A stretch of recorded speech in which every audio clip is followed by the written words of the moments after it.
Walking. It's something we've been doing all our lives. And somewhere it went from just getting from point A to point B to an exercise. And I'm going to bet it became an exercise for a lot of you after you've had 10, 15, 20 years of working in an office where you sit all day. And the purpose of this video is for those of you who are in your 50s, or maybe even 40s, 50s, and 60s and beyond, to see if there are any bad habits you've picked up in walking that makes walking actually hurt you more than help you. So stay with me in this video and see all the little things we're going to do in a checklist and see if you have any of these things.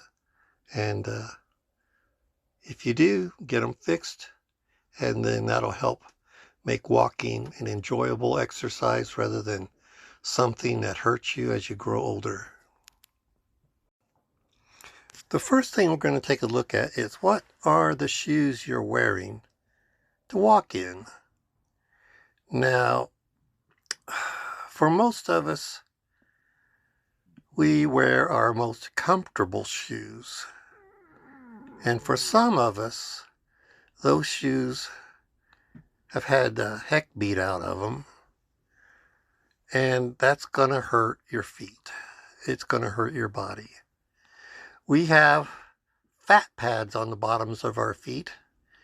And by the time you're in your 40s, 50s, and 60s, you've worn those fat pads out. So you're going to need shoes that have proper conditioning and on the bottom so that they can act like fat pads.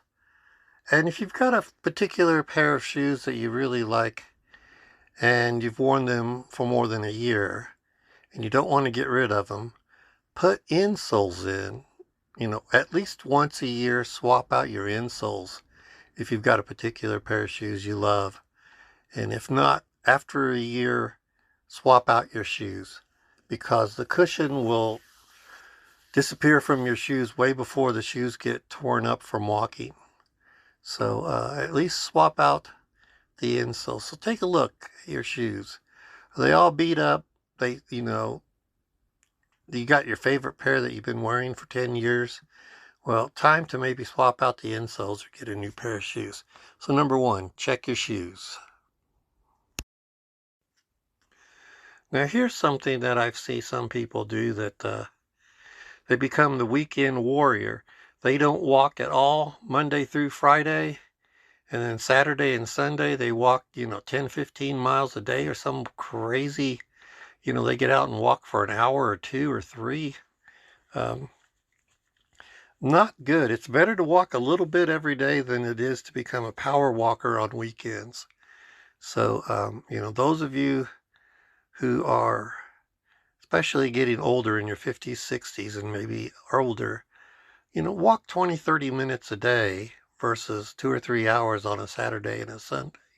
So spread it out a little bit and don't make it quite as intense. Don't be the weekend warrior.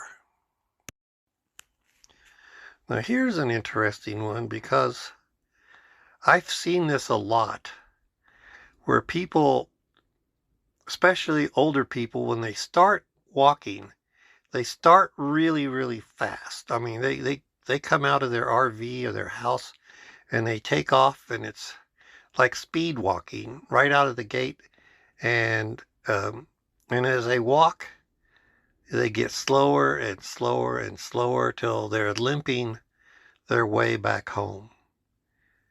If you're going to take a 20-minute walk, it's better to start slow and end fast than it is to start fast and end slow. Both will take 20 minutes, but as you get older, give your body 5 or 6 minutes to warm up. Let the joints get lubricated.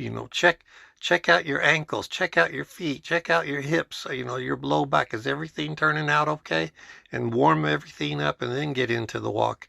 And you can end up finishing strong versus finishing limping. So if you're the kind that starts off strong and ends up slow, turn it around and start out slow and end up fast. All right, so that's another checklist. How is the pace? How you doing on your run?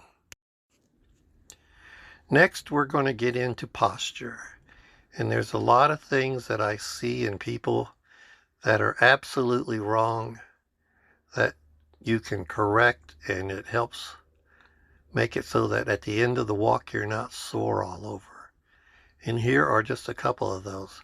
As a matter of fact, one of those I try to show you myself doing correct posture, and I videoed myself and I see something that even I'm doing wrong. So didn't know it till I saw the video, and I was like, uh-oh, this is something I gotta fix. So I'll show you the video towards the end here and then see if you can figure out what I'm doing wrong.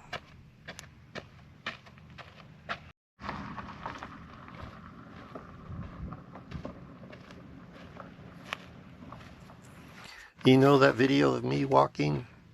If you don't see it, I'll tell you what it is. I've got a lot of low back anterior tilt. So my back's curved in the lumbar area a little too much, and that comes from not having too much of a stomach. The stomach is a result of my back being bent. It's from having tight hamstrings and tight quadriceps. As a matter of fact, it's the quadriceps on me that are tight that's causing my hips to tip forward, and I got to work on that. That's something that I've had all my life, and if I don't stay on top of it, I'll get that forward hip tilt, and the next thing you know, my low back hurts. So I found that, so that's what I'm going to be working on for myself. So that was what was in the video, and I hope you saw it. If not, go back and look at it again, and you can't unsee it.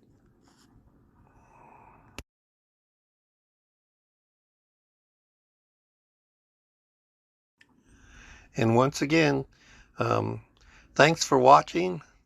I'm trying something new. You guys are sending me to the next level. So instead of recording stuff on my phone, I have a GoPro. So I'm actually trying to record stuff on the GoPro. So this is my first attempt at making the videos a little bit better using my GoPro. So hopefully I achieved that and you made it to the end here. And if you have, well, thanks for watching, and I'll keep posting if you keep watching. Thanks.